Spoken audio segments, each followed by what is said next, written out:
창세기 9장 18절에서 27절까지 말씀 보시겠습니다. 창세기 9장 18절에서 27절까지 말씀 보시겠습니다. 구약성경 11페이지 창세기 9장 18절에서 27절까지 함께 한 목소리로 같이 읽어보겠습니다. 광주에서 나온 노아의 아들은 셈과 함과 야벳이며 함은 가나안의 아버지라.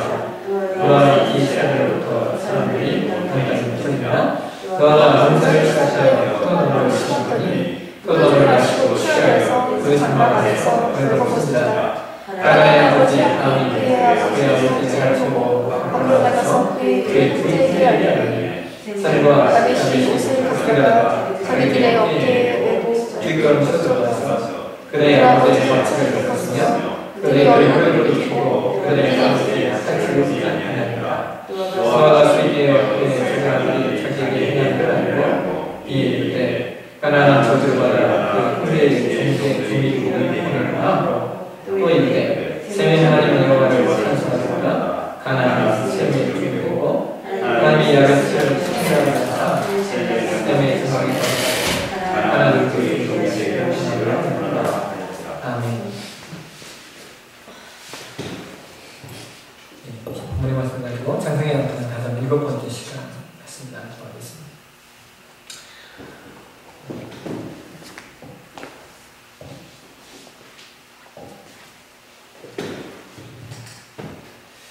저와 그리고 저희 가정이 잘 보는 그 TV 프로그램 중에 우리 아이가 달라졌어요 라는 프로그램이 있습니다. 이 프로그램이 월요일인가요? 화요일인가요? 화요일 저녁 먹을 때 이렇게 방영을 한다 해서 놓치지 않고 보고 있는데요.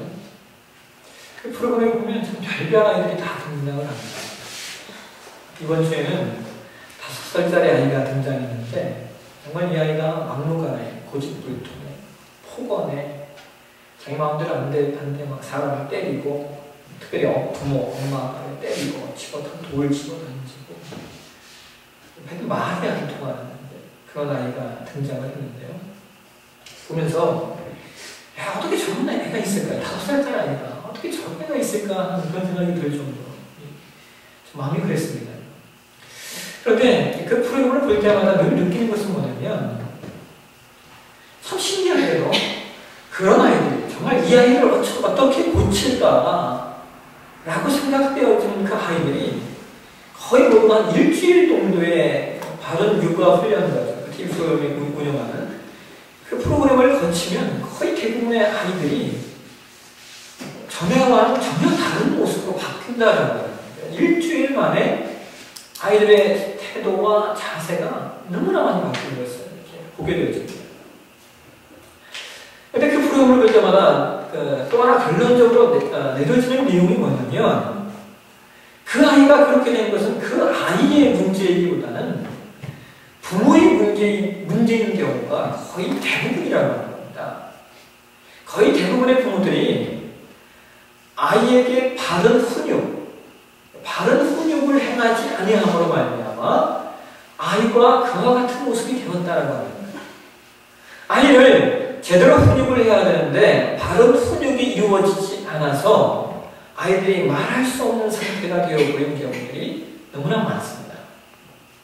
결국 아이를 어떤 아이로 만들 것인가, 어떤 아이로 가르칠 것인가 하는 것보다 더 중요한 것은 내가 어떤 부모가 될 것인가 하는 것입니다.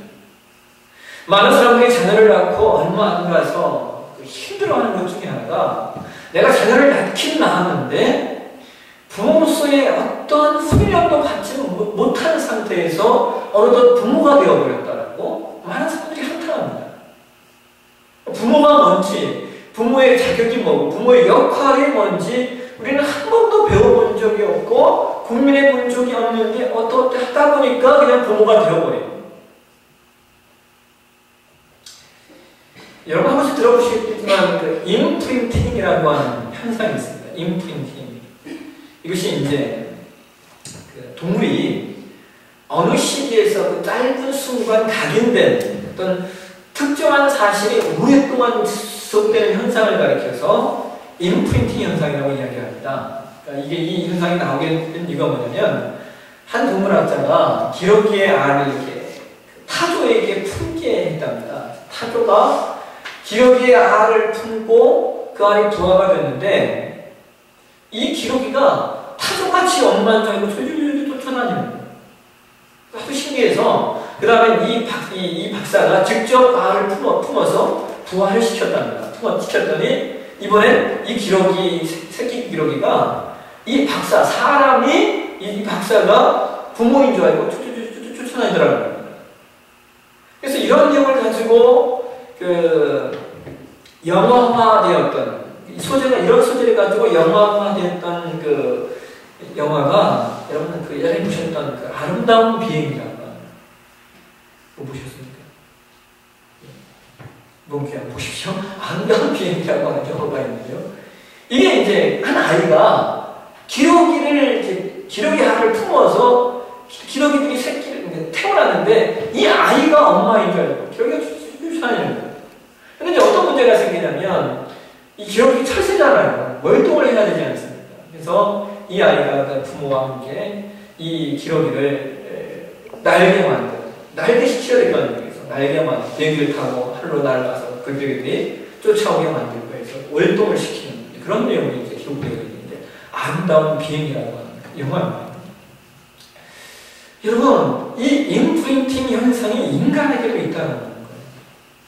그것은 자녀가 부모를 통해 배우는 것, 그것이 임프린팅이라고 합니다. 여러분, 우리가 잘 살펴보면요, 얼마나 자녀들이 부모를 똑같이 닮고 있는지 모릅니다. 먹는 것들. 어제 제가 가르보나 먹고 싶어서 좀 해달라고 했더니 해줬어요. 되게 비싸다고 해줬습니다. 그래서 먹는데 소리가 와서 그걸 먹는 거예요. 전혀 안 먹을 것 같았는데 그걸 맛있게 먹는 거예요. 제 집사람 하는 말이 똑같다. 근데 소화는 안 먹어요. 소화는 엄마를 닮았으니까 안 먹어요. 근데 여러분 한번 보십시오. 먹는 것들, 말하는 것들, 행동하는 것들, 예? 심지어 여러분 한번 자녀들이 자는 모습과요, 아빠가 자는 모습과 아이가 자는 모습을 비교해 보십시오. 자는 모습이 똑같습니다. 신기하게 자는 모양새가 아들이 자는 모습과 아빠가 자는 모습이 일치합니다. 신기합니다. 근데 여러 가지 것들을 자녀가 부모를 닮는데요. 그중에 가장 많이 닮는 것이 뭐냐면 성품입니다. 성품. 우리의 성품이 우리 자녀의 성품이고요. 우리 자녀의 성품이 바로 내 성품입니다. 내 성품. 그러니까 자녀를 보면 내 성품을 알 수 있는 겁니다. 우리가 아무리 내 자신을 포장하고 감춘다 해도 내 자녀들에게는 나의 성품을 감출 수가 없습니다. 우리 자녀들은요, 다른 사람들은 몰라도 우리 애들은요, 정확히 알아냅니다. 여러분, 부모가 자녀들이 방구 끼면 이 방구가 누구 방구인지, 방구 소리인지 알잖아요. 애들도 마찬가지예요. 이게 엄마 방구 소리인지, 아빠 방구 소리인지, 이게 아빠가 이가하는 소리인지, 엄마가 이가하는 소리인지 다 알아낸다라고 합니다. 중요한 것은 지금 내가 어떤 성품을 가지고 있는 사람인가 하는 겁니다. 근데 성품이 중요한 이유는 뭐냐면 성품이 그 사람의 삶의 태도이고 그것이 삶의 습관을 만들어내기 때문에 성품이 중요합니다. 제가 매달 모임을 갖고 있는 이제 이 개혁신앙 목회 연구회, 우리가 한 달에 한 번씩 1박 2일로 모여서 이렇게 공부하고 있는데요. 우리가 모이는 이 모임에 이 사람들이 제가 신학대학원을 다닐 때부터 만나는 사람들입니다. 그러니까 함께 만나고 함께 공부하고 함께 이렇게 했던 시간들이 꽤 긴 겁니다. 짧은 시간이 아닌 겁니다. 우리가 이게 개혁신앙 목회연구원 그러는데 줄여서 개목연. 그래서 이거 개목연 모임입니다. 연락이 왔어요. 야, 그거 어감이 이상하다. 근데 뭐 줄여보니까 개혁신앙 목회연구원 줄이니까 개목연. 일단 연락이 옵니다. 개목연 모임 연락이 옵니다. 오랫동안 만나다 보니까 이제 다 서로가 다 간파가 되는 거예요. 서로가 어떤 사람인지, 어떤 성품이 있는지, 어떤 성격이 있는지가 그냥 다 이렇게 다 그냥 서로 아는 겁니다. 이 목사님 중에 한 분은요, 모임 일정 다 짜놓고 순서까지 다 맡아서, 이번 다음 모임에는 어떤 목사님 몇 과, 어떤 목사님 몇 과 발표하십시오. 그리고 나누십시오. 발표하십시오. 이런 내용들 다 정해줍니다. 근데 계획을 다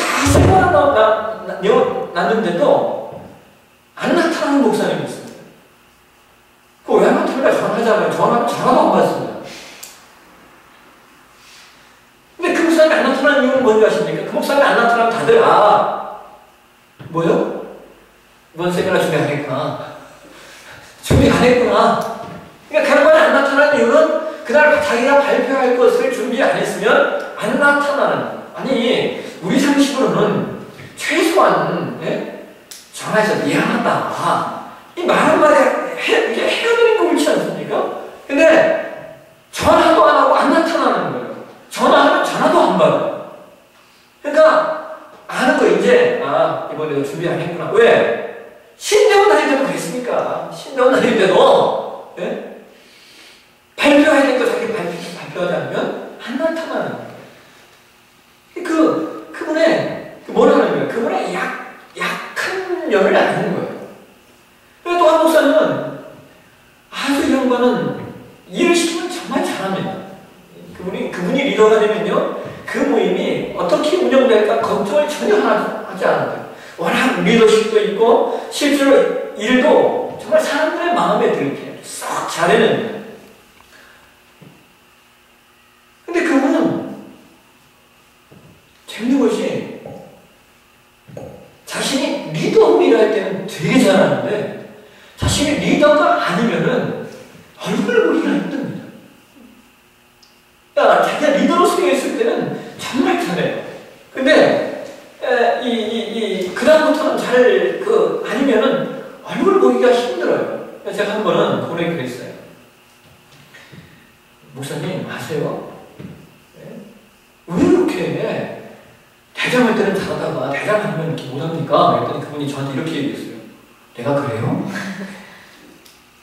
모르는 거예요, 자기는. 모르는 겁니다. 그분이 나쁜 분이라는 게 아니라 그분은 자기의 성향과 성품을 모르는 거예요. 왜냐하면 그것이 자연스러운 삶의 습관이었기 때문입니다. 몇 달 전에 제가 모임에 갔을 때 마침 저희 동기 중에 아프리카 남아공에서 선교사로 있는 분이 이제 마침 한국에 들어오셔서 모임이 있다 보니까 이분이 오셨어요. 그래가지고 그날은 이제 같이 식사를 하면서 이제 목회자니까 한 얘기가 뻔하지 않습니까? 이제 막 얘기를 하다가 설교에 관한 이야기가 나왔어요. 한참을 얘기를 나눴는데 그분이 저한테 이렇게 얘기해요. 한 목사님은 여전히 날카롭고 이게 좋게 표현합니다. 그분이 저한테 최대한 좋게 표현해요. 한 목사님은 여전히 날카롭네. 이게 무슨 말이냐면요, 한 목사님은 여전히 비판적이구만, 이 얘기입니다. 그러니까 신대원 다닐 때 보았던 저의 모습이, 그분이 보았던 저의 모습이 시간이 많이 지났잖아요. 시간이 많이 지났음에도 불구하고 여전히 그 모습을 그날 몇 년 만에 보았는데, 거의 몇 년이에요. 신대원 졸업하고 꽤 오랜 시간 후에 만났는데도 그분이 저를 보면서 그 모습이 아직 있구나라고 이야기를 하시는 거예요. 저의 성품 중에 약점이 뭐냐면요, 관계가 어려운 사람하고는 밥도 못 먹습니다. 밥 먹으면 체합니다. 그러니까 그러다 보니까 만나면 어려워지니까 만남을 기피하는 현상들이 제 안에 있어요. 그래서 이 모습이 언제부터 제 안에 나타났나 곰곰이 생각해 보니까 옛날부터예요. 옛날부터 그것이 제 삶의 모습이에요. 관계가 어려우면 같이 식사라도 한 번도 제대로 못하는 거예요. 여러분, 사람마다 완벽하지 않기 때문에 가지고 있는 약점들이 있습니다. 그래서 중요한 것은 자신의 약점이 무엇인가를 파악하고 있는 것이 중요합니다. 내 성품 안에 약한 성품이 있고 그 약한 성품이 삶의 습관화가 된 그것이 무엇인가를 스스로가 체크하고 있어야 된다는 겁니다. 제가 지금 가장 많이 고치려고 노력하는 것 중에 하나가 제가 전번에 말씀드렸다. 비판적인 사고와 부정적인 사고를 좀 벗으려고 하는 거예요. 제가 목회하면서 가장 많이 절실하게 배우게 있는 게 바로 이 부분이에요. 비판적인 사고, 부정적인 사고. 그러니까 한번 비판을 하라고 하면 얼마나 신랄하게 비판하는지 모르겠어요. 근데 제가 목회를 하면서 배우는 게 뭐냐면요. 이게 참 쓸모없다라고 하는 걸 배웁니다. 왜냐면 여러분 인간의 타락한 본성은요. 그냥 놓아두어도 비판을 잘합니다. 그러니까 비판을 잘하는 사람이 이게 아니라 인간의 타락한 본성이라고 하는 거는요. 좋은 것을 보기보다는 부정적인 것을 보는 게 습성이 되어 있어요. 본능적으로 습성화되어 있습니다. 그러니까 자동적으로 좋은 것보다는 나쁜 것을, 좋은 것보다는 좋지 못한 모습을 이렇게 보고 파악하려고 드는 것이 인간의 습성입니다. 그러니까 그냥 놓아두어도 그냥 굴러가는 거예요. 그러니까 우리가 애써서 수고하고 만들어가야 될 사고가 뭐냐면 그것보다는 좋은 면을 보려고 하는, 그것보다는 긍정적인 걸 보려고 하는 눈들이 우리 가운데 필요합니다. 제가 가끔 인터넷 기사를 보면 우리가 이제 대통령이 대통령이 이제 말기에 왔지 않습니까? 그러니까 많은 기사들이 뭐냐면 그런 얘기예요. 내가 하는 게 낫겠다. 그 리플대로 올려보면 내가 하는 게 낫겠다. 내가 이거 너무나 낫겠다. 그런 분들이 얼마나 많이 올라오죠. 근데 제가 그런 기사를 볼 때마다 마음에 드는 마음이 하나가 있어요. 뭐냐면 저는 진짜 그렇게 생각해봤어요. 내가 대통령 되면 이명박보다 잘할까? 내가 대통령 되면 지금 이명박 대통령보다 잘할까? 정말 곰곰이 생각해봤어요. 근데 아무리 생각해봐도 제가 이명박 대통령보다 잘할 자신은 없다는 거예요. 제가 아는 이분이 아주 솔직한 분이에요. 그분이 저한테 그런 말을 했어요. 하나님께 복권이 당첨되게 해달라고, 하도 힘들어서 복권이 당첨되게 해달라고 기도를 했대요. 하나님 이왕 주시는 건 100억 좀 주십시오. 기도를 했다. 기도하고 스스로 이제 꿈꿨을 거 아니에요. 자기가 100억 당첨되면 뭐 할까 생각해보니까 적어봤대요. 적어봤더니 맨 처음 나온 게 뭐예요? 집 사고, 그 다음 뭡니까? 차 사고, 그 다음 뭐 하는 거예요? 형제들에게 후하게 한번 베풀고, 그죠? 그리고 그 다음에 뭐 할까 생각해보니까 그 다음 뭐 할까 별로 안 나오더래요.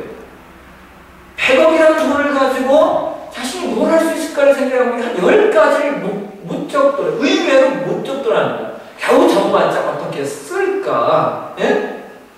어떻게 이 돈을 낭비할까의 내용들만 나오지, 이 많은 돈을 가지고 내가 어떻게 가치를 만드는 거, 이 많은 돈을 가지고 내가 어떻게 생산적인 일을 할까라고 생각해보니까 답이 안 나오더라는 거예요.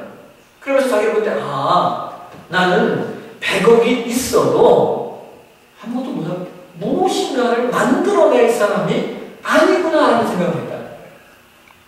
그 돈을 주어도 나는 그 돈을 생산적인 일에, 나는 그 돈을 더 가치 있는 일에, 그 돈을 사용할 수 있는 능력이 내 안에 없다라고 하는 거죠.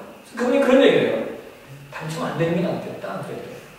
왜? 그 돈 가지고 그냥 쓰기나 하다가 내 삶을 엉망으로 만드니 차라리 당첨 안 되는 게 낫겠다. 아주 솔직한 이야기죠.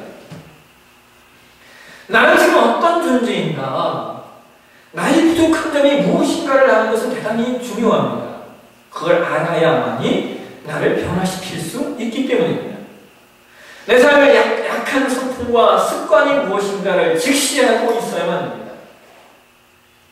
그래서 내 약한 점을 알아야 그것을 구축할 수 있다는 것입니다. 여러분, 오늘 여러 가지가 분독하는 말씀을 보시면요, 이 참 재밌는 사건입니다. 여러분, 지난 시간에 우리가 노아에 관해서 보았죠. 노아가 어떤 사람이었습니까? 하나님께 은혜를 입은 사람이에요. 의인이었어요. 당대의 완전한 자였고 하나님과 동행했던 사람입니다. 그런데 그런 노아가 오늘 분독한 말씀 말씀을 보시면 노아가 포도주를 마시고 취해서 집에서 벌거벗고 지금 자고 있는 겁니다. 아버지의 벌거벗은 모습을 본 둘째 아들 함이 두 형제들에게 알립니다. 이 이야기를 들은 두 형제가 23절에 보시면 죄롭게 아버지의 하체를 가립니다. 나중에 술 깬 노아가, 여러분 이 본문의 뉘앙스를 한번 잘 보시면요, 이거 왠지 이거 뭡니까? 그 화풀이 같지 않습니까? 화풀이. 술 깬 다음에 보니까 이래놓고 저주를 던지는데요. 저주를 던집니다. 근데 재미는 없으면 25절 보실까요? 여러분 누구에게 저주를 합니까? 이에 이르되 가난하는 저주를 받아라고 말합니다. 여러분 이 말씀이 이해가 되십니까? 이에 이르되 가난한 저주를 받아 그의 형제의 종들의 종이 되기를 원하노라. 여러분 아버지의 하체를 보고 범했다. 누가 한 일입니까? 함입니다. 함. 근데 왜 지금 노아는 함의 아들인 가나안에게 저주를 지금 쏟고 있는 겁니까? 있느냐라고 하는 것이죠. 저주하면 함을 저주해야 되는데 함을 저주하는 것이 아니라 함의 아들 중에 하나인 가나안을 저주합니다. 여러분 이해가 안 되죠? 아버지의 하체를 본 것은 함인데 저주를 받는 것은 그의 아들 중에, 여러분 10장 6절을 보시면 함의 아들의 성령은 구스와 미스라임과 붓과 가나안이라고 말하고 있습니다. 아들 넷이나 있는데 또 하필 그 아들 중에 왜 가나안이냐라고 하는 겁니다.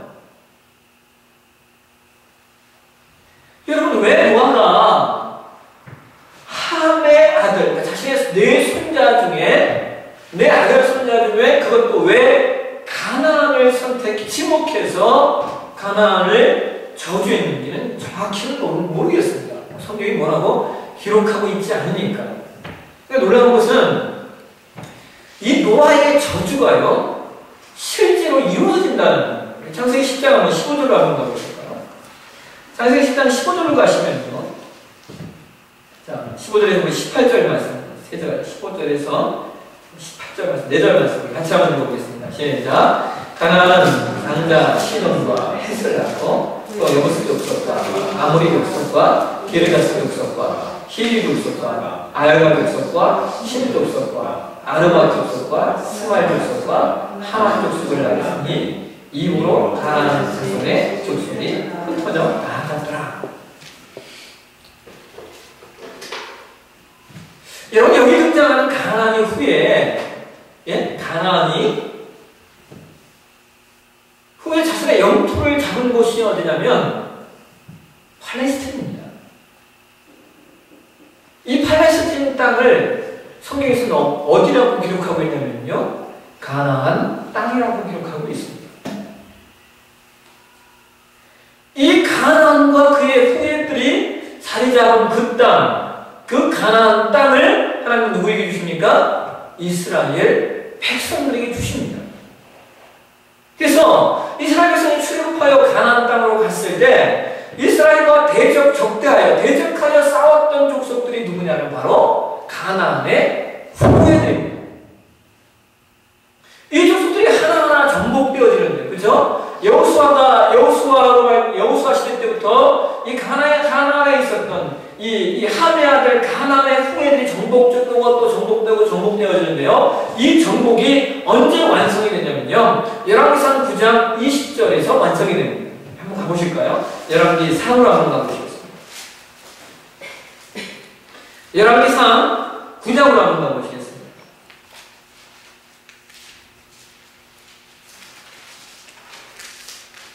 열왕기상 9장 구약성경 529페이지.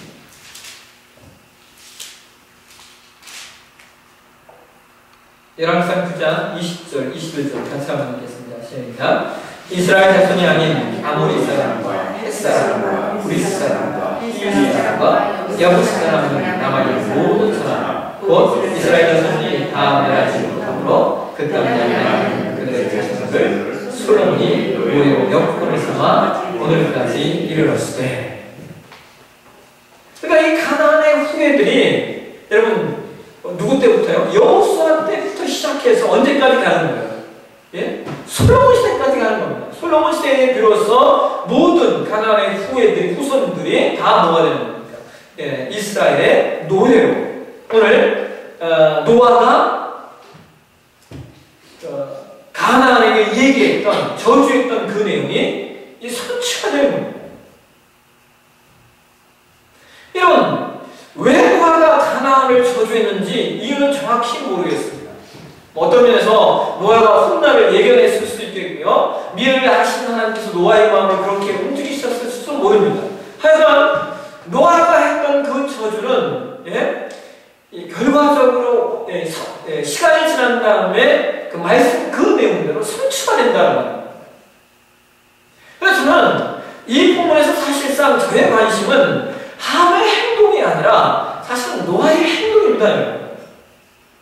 여러분 그렇지 않습니까?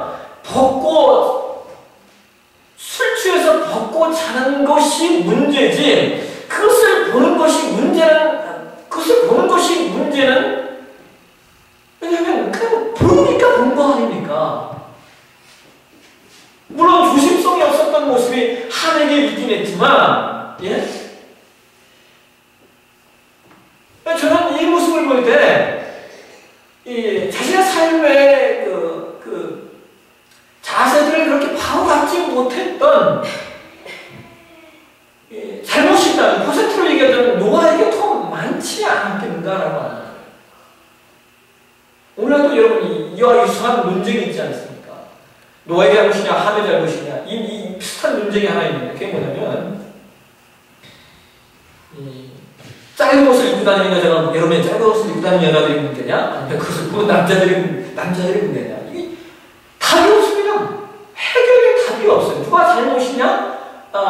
누가 더 문제냐? 근데 남자들은 그러죠. 짧은 옷을 입고 다니는 사람이 여자들이 문제냐? 여자들은 그러죠. 왜 그게 여자들의 문제냐?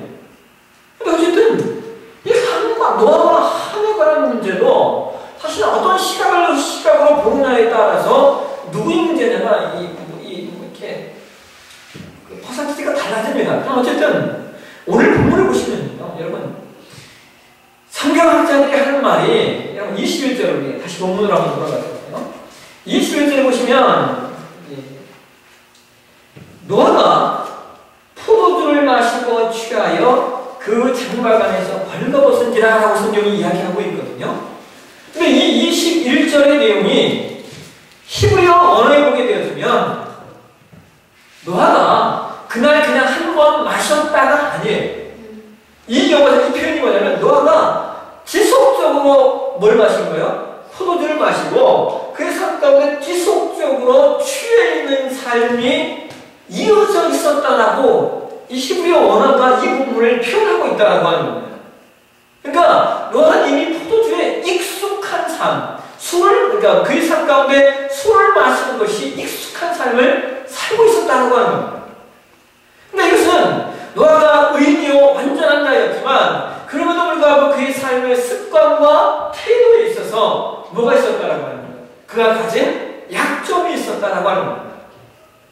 그 이와 같은 삶의 습관과 태도가 급기야는 아버지로서 자녀에게 보이지 말아야 할 추태를 보이는 것입니다. 우리가 오늘 노아 사건을 생각해 볼 때 생각해 볼 수 있는 건 이런 겁니다. 아버지로서 함부로 행동하거나 동시에 아버지로서 함부로 말해서는 안 된다는 겁니다. 부모는 자녀에게 임프린팅이 됩니다. 그래서 부모는 자신의 연약한 성품이 무엇인가를 알고 있어야 되고 그것들이 자녀에게 어떤 영향력을 끼칠 것인가를 위해서 고민해야 됩니다. 제가 고민하는 것 중에 하나는 그거예요. 우리 아이들이 나처럼 부정적인 습관들, 비판적인 사고를 가질까봐 저는 다시 걱정스럽습니다.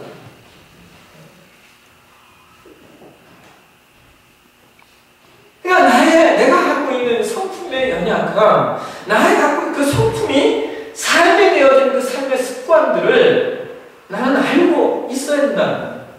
여러분, 내가 누구인가를 아는 것만큼 중요한 것은 또 없습니다. 근데 놀라운 것은요, 의외로 내가 나 자신을 잘 모른다는 겁니다.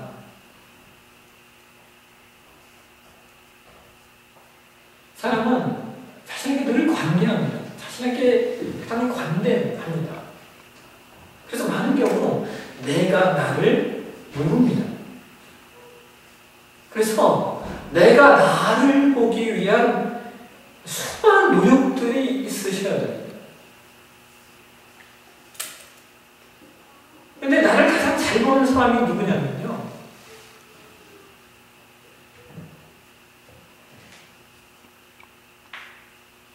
내 아내, 그리고 내 남편, 내 형제, 내 자녀들.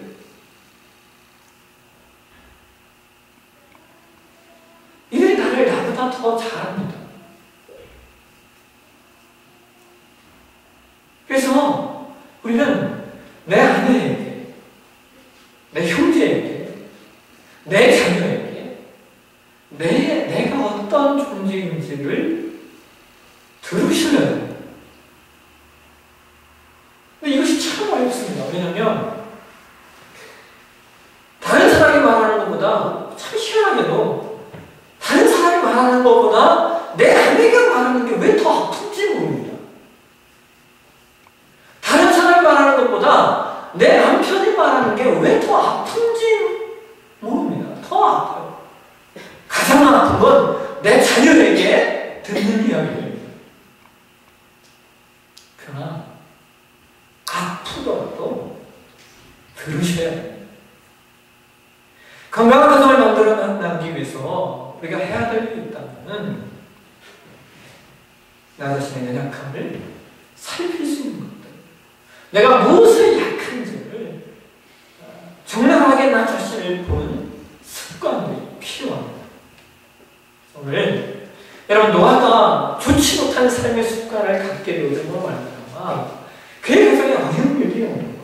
후대에 가나안이라고 하는 후손은 정말 종이 되어버려요.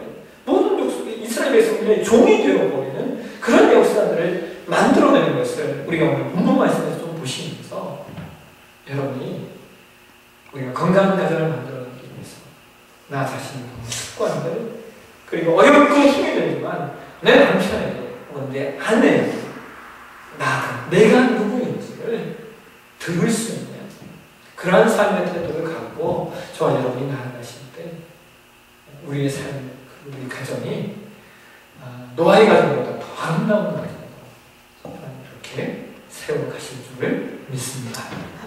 기도하겠습니다.